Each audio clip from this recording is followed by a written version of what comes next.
नमस्कार, स्वागत है आपका। आप देख रहे हैं हमारी खास पेशकश लीगल हेल्पलाइन और मैं हूं आपके साथ आनंद।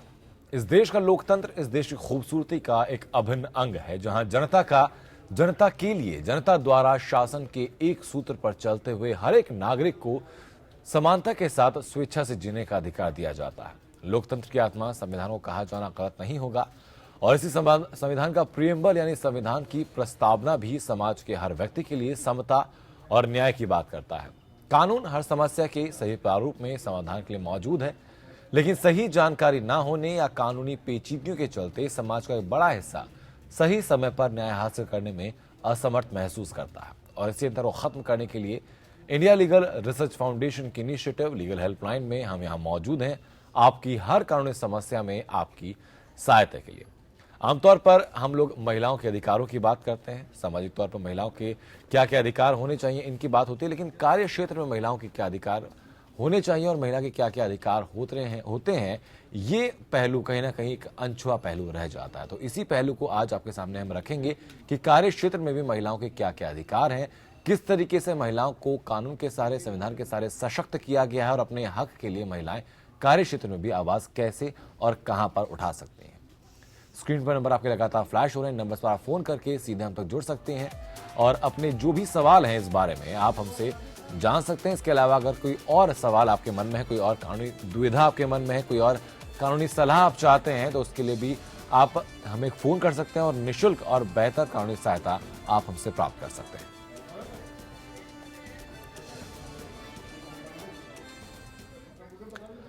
उस वक्त हमारे साथ दिल्ली हाई कोर्ट से एडवोकेट नीलम गोस्वामी हमारे साथ है। नीलम मैम, बहुत बहुत स्वागत है आपका शो में आने के लिए। जब आमतौर पर हम सामाजिक अन्याय के खिलाफ लड़ने के लिए महिलाओं के अधिकारों की बात करते हैं, लेकिन कार्य क्षेत्र में महिलाओं के क्या क्या अधिकार हैं ये पहलू बहुत अनछुआ रह जाता है। मैम, क्या क्या अधिकार हैं और उनका ऑब्जेक्टिव दरअसल क्या रहा है, ये आपसे जानना चाहूँगा। सबसे पहले मैं ये बताना चाहूँगी कि कार्य क्षेत्र चाहे वो मेल के लिए हो चाहे फीमेल के लिए हो, सबके लिए बराबर सेफ और साउंड और इक्वल होना चाहिए जी। उसके लिए यदि हम सबसे पहले देखें, विशाखा गाइडलाइंस 1997 का बहुत ही लैंडमार्क जजमेंट है, जिसमें हमारे ऑनरेबल सुप्रीम कोर्ट ने a very big and very detailed provisions and guidelines has been laid and has asked also to the government to enact the law pertaining to that। और उस pursuance में एक enactment, एक law बनाया गया 2013 में, जिसको सेक्सुअल हरासमेंट एक्ट भी बोलते हैं, that is for prevention, prohibition and redressal act. Means कोई भी एक्टिविटीज, जैसे कोई भी वर्किंग वुमेन है उसके साथ कुछ भी हो एज अ वर्किंग प्लेस, ऐसे सेक्सुअल हरासमेंट के लिए, असॉल्ट के लिए, क्रिमिनल फोर्स के लिए जो अगेंस्ट वुमेन यूज हो या अगेंस्ट इस तरह का कोई अब्यूज हो, तो उसके लिए प्रोविजन इंडियन पिनल कोड में बहुत ही क्लियर कर दे रखा है, that is section 354 and 354A। लेकिन वर्किंग प्लेस पे यदि ऐसा हो तो then what is the measures which is to be which can be used by a woman to get the justice। First of all, when we look at the preamble of any act, whether it is a central or a state act, we find what are the objectives and why it has been enacted। If you look at, for that purpose, if we look at the preamble of this law of 2013, we find that article 14, 15 and 19 and 21 of the Constitution, which talks about the fundamental rights, right to equality, right to law against discrimination of all kinds under Article 15, 19, freedom of trade irrespective of any race, gender or caste, and Article 21, that is right to life and liberty। Means these provisions in toto lays down, and it has been also discussed by the Supreme Court in that particular, which I have told you, that Vishakha guidelines, that these article ensures the freedom of work, and not only freedom of the work profession, but with dignity, with the, that is the, which we call in the legal terms, modesty of a woman। What is the modesty of a woman? It has been questioned in many cases. And by the apex court, it has been said that along with other things, it is the sex of the woman. That means she should be respected. She should be treated with the with the honor, with the respect, whether it is a home, whether it is she is a domestic worker, irrespective of any age, irrespective of any her intelligence or education or anything. If she is illiterate, it doesn't mean. Means irrespective of the age of the woman, irrespective of her knowledge, her intelligence, her post, anything. If she is a domestic worker also, she should be treated at that place with respect and dignity. That is the दो तरीके objective. से categorise किया जाता है महिलाओं को, एक जो डोमेस्टिक वर्कर होती हैं जो घर पे काम करती हैं या फिर किसी संस्था में काम करती हैं। अगर उन महिलाओं की पहले बात की जाए जो कि संस्था में काम करती हैं, तो क्या एक ऑर्गेनाइजेशन के लिए स्पेशल कोई गाइडलाइंस बनाई गई इस मामले में महिलाओं के सशक्तिकरण के लिए? जी हाँ, इसके लिए इस एक्ट के तहत इंटरनल कंप्लेंट्स कमेटी की बात कही गई है जी। इसके साथ ही डिस्ट्रिक्ट लेवल पे डिस्ट्रिक्ट अथॉरिटीज़, जो कि ये हम जानते हैं डीएम, एसडीएम, कलेक्टर और डिप्टी कलेक्टर को भी हो सकता है, जिन्हें government appropriate government whether it may be state और सेंट्रल गवर्नमेंट, वे कहती हैं कि आपको एम्प्लॉयर्स को किसी भी उसके हर एक ब्रांच में, यदि उसके बहुत सारे ब्रांचेस हैं, चाहे वो गवर्नमेंट सेक्टर हो, चाहे अनऑर्गेनाइज सेक्टर हो, चाहे प्राइवेट सेक्टर हो, चाहे हाउस होल्ड वर्कर हो, उन सब के लिए एक यूनिफॉर्म रूल है कि आपको एक इंटरनल कंप्लेंट्स कमेटी बनानी है जी। वो एक बड़े ऑर्गेनाइजेशन के लिए है, एक उसके हर एक ब्रांच, उसके हर एक यूनिट में ये इंटरनल कंप्लेंट्स कमेटी होनी चाहिए, जिसकी हेड एक वुमेन होगी, उसमें और जो मेंबर्स होंगे एटलीस्ट उसके हाफ ऑफ द मेंबर्स जो है वो वुमेन होने चाहिए। साथ ही साथ यदि कोई अनऑर्गेनाइज सेक्टर है जहाँ पे less than 10 in numbers of employees हों, सब फॉर एग्जांपल डोमेस्टिक वर्कर्स, जैसे जिसकी बात आप कह रहे हैं कि डोमेस्टिक वर्कर्स, तो उस केस के लिए डिस्ट्रिक्ट लेवल पे जो local complaints committee has been formed and on the initiation of district officers which has been authorized, they have been authorized to form the local complaints committee to take the case of those domestic workers who unorganized sectors, जहाँ पे वो एक या दो हैं, किसी घर में काम करती हैं, जहाँ पे उनके साथ कोई अब्यूज़ होता है, कोई सेक्सुअल हरासमेंट उनका होता है, उनके साथ कोई बदतमीजी की जाती है, उनके साथ मतलब काफ़ी चीज़ें हैं, ऐसा नहीं है कि कोई फिक्स ये कोई एग्जॉस्टिव डेफिनेशन, हाँ, तो उस केस में वो जो है लोकल कंप्लेंट्स कमेटी में जाके कंप्लेन कर सकती हैं, जो कि डिस्ट्रिक्ट लेवल पे होता है, क्योंकि ऐसे अनऑर्गेनाइज सेक्शन में तो हर घर में इंटरनल कंप्लेंट्स कमेटी इस तरह की चीज़ें नहीं, तो इन सब की चीज़ों के लिए जो है कि डिस्ट्रिक्ट लेवल पे बॉडीज बनाई गई जहाँ पे वो कंप्लेन कर सकती हैं और उसके बाद वो फर्दर प्रोसीजर्स फॉलो होता है। मैं लौटूंगा वापस। इस वक्त इलाहाबाद से अशोक हमारे दर्शक अपने जुड़ चुके हैं। अशोक जी, अपनी बात आप रखिए, कैसे आपकी सहायता हम लोग कर सकते हैं? हाँ सर, जो है मेरा एक नौकरी का मुकदमा चल रहा है सर जी। एक नौकरी से मेरे मतलब सीओडी कोचिंग हो गए थे मैं। अशोक, आपकी आवाज़ बहुत साफ हम तक दरअसल पहुंच नहीं पा रही है, आपका नंबर हम तक ज़रूर पहुंच गया है, हमारी तरफ से आपको जल्द कॉल किया जाएगा, इंडियन लीगल सर्विस फाउंडेशन की तरफ से आपको बेहतर सहायता आपकी समस्या सुनकर इस बारे में दी जाएगी। मैम, जो इंटरनल कंप्लेंट कमेटी की आपने बात की थी, तो इंटरनल कंप्लेंट कमेटी को किस तरीके से कॉन्स्टिट्यूट किया जाता है, उसमें कौन कौन लोग रहते हैं, कितने सदस्य उसमें होने चाहिए? इंटरनल कंप्लेंट्स कमेटी का जो उसमें जो हेड उसकी हो, सबसे बड़ी बात वो सीनियर लेवल का ऑफिसर हो, ये नहीं कि सिर्फ एक फॉर्मेलिटी आपने कर दी। This act is has been enacted with a very noble objectives, with a very noble objective, and especially to create the awareness, to develop a kind of social engineering at the level of not only organization, district, क्योंकि district से शहर से state बनता है, state से पूरा राष्ट्र बनता है, तो कहने का मतलब है कि आप हर लेवल पे इस चीज़ को डेवलप कीजिए ताकि कोई भी वुमेन यदि किसी औरत के साथ कुछ हो तो वो किसी तरह का संकोच, किसी तरह की दुविधा में ना फंसे, रेदर अपनी हेल्प के लिए जा सके, इंस्टेड ऑफ इसके कि आप उसे किसी तरह का ऐसा रिमार्क दीजिए या आप उसके लिए ऐसी क्रिएट कर दीजिए सिचुएशन, होस्टाइल इन्वायरमेंट कर दीजिए कि वो कंप्लेन ही ना कर सके। इन सब चीज़ों को रिमूव करने के लिए this act has been laid mandatory to form the internal complaints committee, जिसकी head जो है एक senior level officer होना चाहिए, that should be woman, and NGO से कुछ member वो डाल सकते हैं, nominate कर सकते हैं।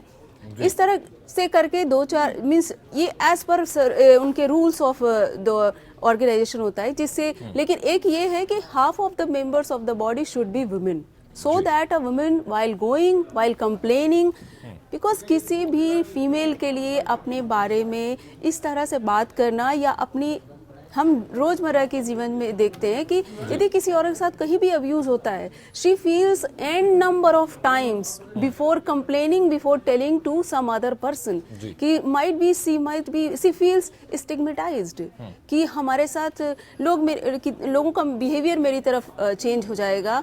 और सबसे बड़ी बात इंडियन सोसाइटी में या हम कह लें हमारी अभी सोसाइटी में इतनी मैच्योर हम शायद नहीं हुए हैं कि हम फीमेल की कंप्लेंट्स को एक कंप्लेंट की तरह करें रादर कि हम पहले जजमेंटल हो जाते हैं। बिल्कुल ठीक है बात। मैम लौटेंगे हम आपके पास। इस वक्त बनारस से प्रेम हमारे दर्शक। प्रेम अपनी बात आप रखिए।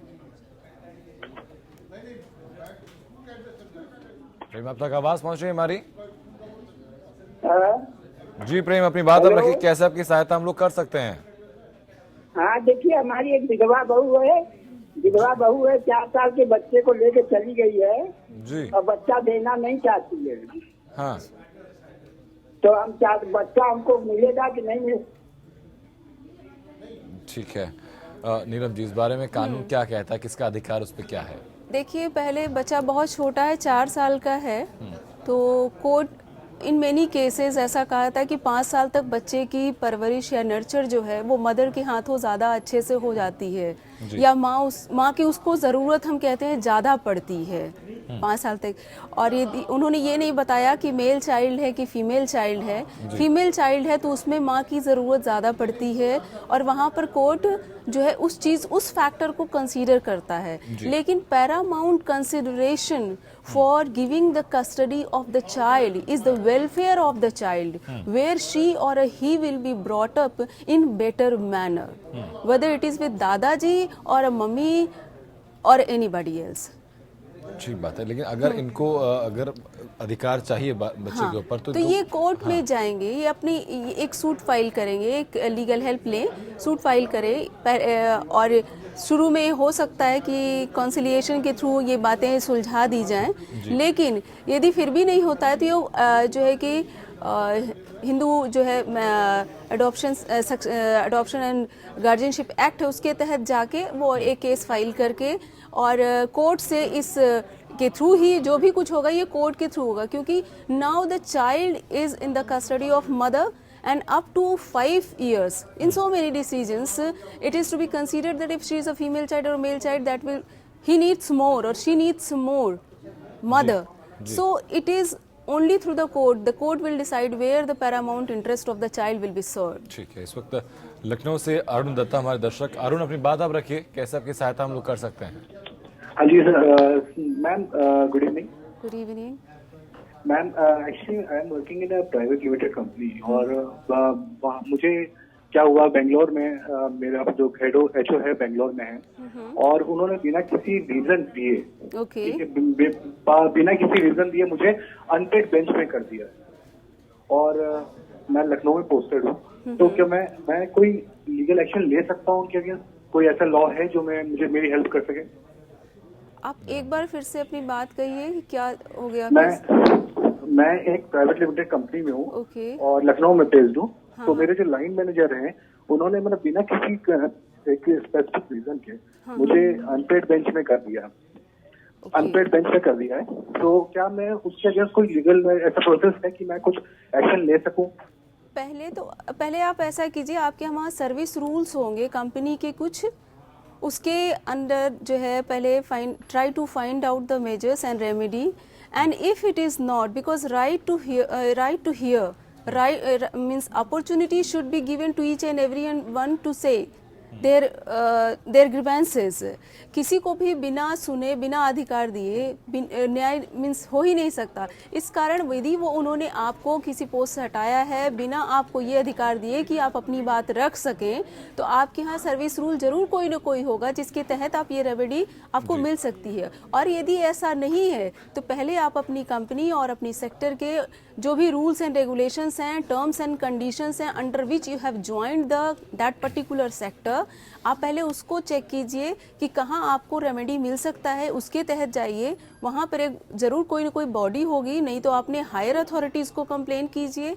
उसके बाद भी यदि आपको नहीं मिलता है then ultimately you can go to the court. That is, मैं सजेस्ट करूंगी कि कोर्ट जाने के पहले ये प्रोसीजर्स जो भी, ये भी मेजर्स जो हैं आपके सर्विस रूल्स जो कंपनी के हैं, जो हायर अथॉरिटीज़ के पास आप जा सकते हैं, या आपने जिस टर्म्स एंड कंडीशंस पर ज्वाइन किया आप उसको पहले चेक किए कि क्या है वो, उसके बाद ही तय कीजिए कि आपको फर्दर लीगल एक्शन कहाँ से लेना है। ठीक है, इस वक्त करनाल से राहुल हमारे दर्शक जुड़ चुके हैं हम तक। राहुल, अपनी बात आप रखिए, कैसे आपकी सहायता हम लोग कर सकते हैं? हेलो जी राहुल। नमस्कार सर। जी नमस्कार। सर मेरे भाई का यहाँ मर्डर हो गया था, करनाल से बोल रहा हूँ सर मैं। जी। तो मैंने यहाँ बहुत मतलब ये कि एसपी, डीएसपी और मतलब डीआईजी तक पहुँच गया मैं, और करीब 4 महीने से चक्कर काट रहा हूँ जी। लेकिन अभी तक कोई कार्रवाई नहीं हो पाई है। और उनको घर से बुला के ले जाए गए दोषी को, वो भी पकड़ा दिए गए मैंने, लेकिन उनको पुलिस वालों ने छोड़ के पैसा खा के उनसे तो उठाई हुई है। तो मैं चक्कर काट रहा हूँ, मेरे छोटे बच्चे हैं, मेरा भाई था। राहुल, इस बारे में क्या कोई एफआईआर दर्ज हुई है आपकी? मैंने एफआईआर दर्ज करा रखी है सर, मैंने वहाँ सीएम विंडो में भी दी है जी। लेकिन उसके उपरांत भी वो फोन करता हूँ या जाता हूँ कि वो कहते हैं मेरे को इंक्वायरी चल रही है, अभी इंक्वायरी चल रही है, और 4 महीने से ऊपर हो गया। ठीक है नीलम जी, आपके पास में आता हूँ। 8वें महीना में 9 तारीख को ये घटना हुई थी उनके साथ, घर से बुलाने के ले जाने के ठीक बाद। है, जी ठीक है राहुल जी। यदि इन्होंने एफआईआर दर्ज करा दिया आनंद जी, तो पहले तो इन्वेस्टिगेशन वहां से होनी चाहिए। यदि इनको यहाँ रिलीफ नहीं मिल रहा है जैसा कि उनके स्टेटमेंट से लग रहा है जी, तो वो एक रिटन कंप्लेंट बनाएं कि क्या हुआ, किस दिन हुआ, उन्होंने कब एफआईआर दर्ज कराई, और उस पर कोई कार्रवाई नहीं हो रही है तो एक रिटन कंप्लेंट बना के वो सीधे कोर्ट में दे सकते हैं। जो उनका कंसर्न डिस्ट्रिक्ट कोर्ट होगा वहां पे जाके दे दें। कोर्ट डायरेक्ट जो है उस केस का कॉग्निजेंस ले सकती है और फिर ऑर्डर कर सकती है ऑनरेबल कोर्ट पुलिस को कि प्रॉपर इन्वेस्टिगेशन करे। और नहीं, और ऐसा भी नहीं है तो जरूर उन्होंने कोई न कोई वकील यदि हायर किया है, यदि किसी लीगल हेल्प कहीं से ले रहे हैं या वो यहाँ से लीगल हेल्प लेते हैं, तो एक उनके लिए ये व्यवस्था है कि वो इन्वेस्टिगेशन नहीं हो रही है। उन्होंने कहा कि वो हायर अथॉरिटीज़ के पास भी जा चुके हैं लेकिन कुछ नहीं हो रहा है, तो सबसे अच्छा तरीका यही मैं कहूँगी कि वो एक कंप्लेंट बनाएं, क्योंकि जहाँ पर इस तरह की सिचुएशंस कई केसेस में आती हैं, स्पेशल हाई प्रोफाइल केसेस में जहाँ पर एफआईआर ही दर्ज नहीं की जाती है, तो उसके लिए section 200 CrPC criminal procedure code में प्रोविजंस हैं, 156 सबसेक्शन 3 में भी है प्रोविजंस। मैं इस डिटेल में नहीं जाऊँ, बस उनसे ये कहूँगी कि आप सीधे कोर्ट को जो है इंटरवेंशन कोर्ट का लीजिए, सो दैट कि इस केस की इन्वेस्टिगेशन आगे बढ़ सके और आपको न्याय मिल सके। चलिए, उम्मीद करता हूँ मैं राहुल की बेहतर सहायता आपको इस बारे में जरूर मिली है। आप ये तरीका आप अपना कर देखिएगा, कोई दिक्कत आपके सामने आती है तो वापस हम आपके साथ यहाँ मौजूद हैं आपकी हर तरह की सहायता के लिए। मैम, जो लोकल कंप्लेंट कमेटी की आपने हम लोगों ने बात की थी, अगर किसी भी ऑर्गेनाइजेशन में किसी महिला को कोई दिक्कत आती है और लोकल जो इंटरनल कंप्लेंट कमेटी जो है वो ऑर्गेनाइजेशन के अंदर नहीं है जबकि होनी चाहिए थी, तो उस चीज़ की शिकायत वो महिला फिर कहाँ करे जाकर, और या फिर अगर शिकायत दर्ज इंटरनल कमेटी के पास की जाती है, उनके फैसले से वो बहुत संतुष्ट नहीं होती हैं, तो फिर आगे फॉलोअप कैसे कर सकते हैं?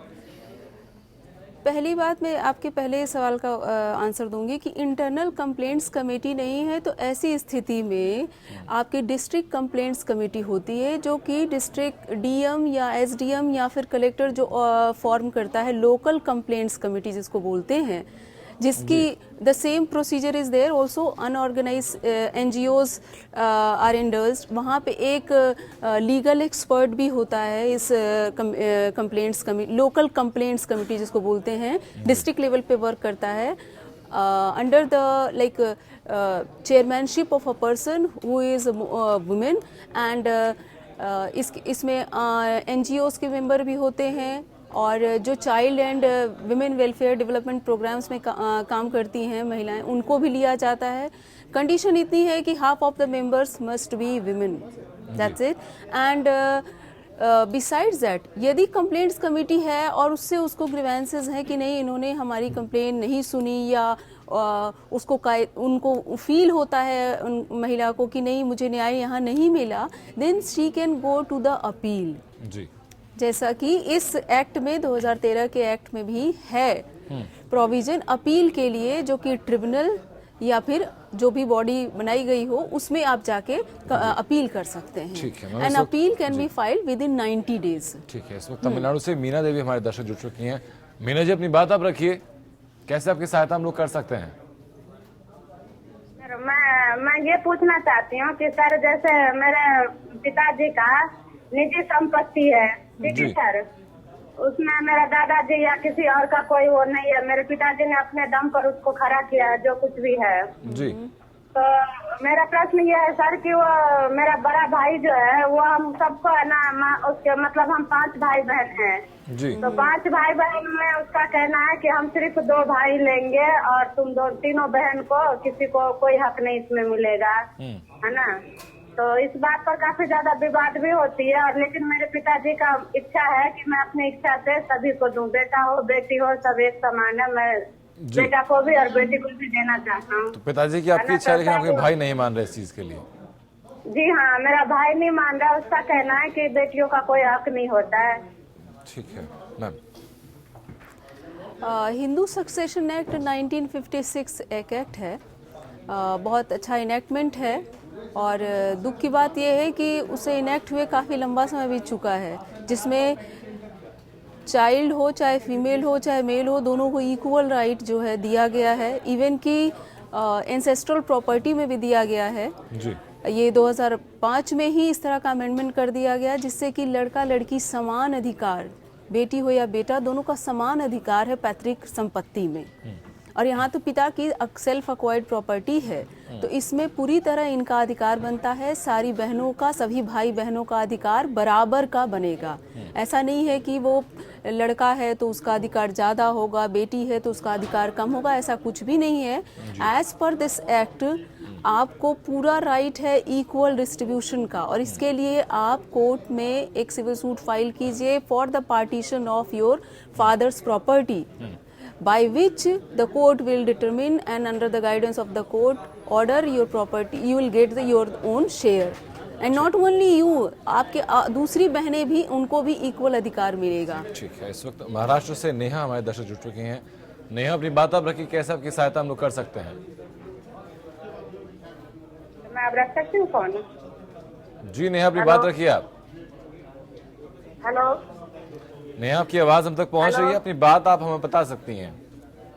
सर हमारी जो जमीन है हमारे ससुर की, तो एक भाड़े कर ही रहता था, उससे कब्जा कर लिया है। हमारे पास पेपर वगैरह कुछ, तो उनके भाई है वो हमें कुछ भी नहीं देते हैं। आपकी आवाज बहुत साफ दरअसल नेहा हम तक पहुंची नहीं है। कोर्ट वाले बोलते क्या कागज पत्र हमारे पास कुछ नहीं मिलने देते, वो नगर पालिका भी दे रही नहीं। हमने आरटीआई के उसमें भी लगाई थी अपनी, लेकिन मैं आपकी आवाज बहुत साफ हम तक नहीं पहुंच पा रही। दरअसल आपका नंबर हम तक जरूर पहुंच गया है। इंडिया लीगल सर्विस फाउंडेशन की तरफ से आपको जल्द कॉल जाएगा और आपकी समस्या सुनकर बेहतर सहायता आपकी तक पहुंचा जाएगी। बहुत बहुत शुक्रिया आपका हम तक जुड़ने के लिए, बहुत बहुत शुक्रिया मैम आपका भी हम तक जुड़ने के लिए और बेहतर सहायता दर्शकों की करने के लिए इस बारे में। Thank you.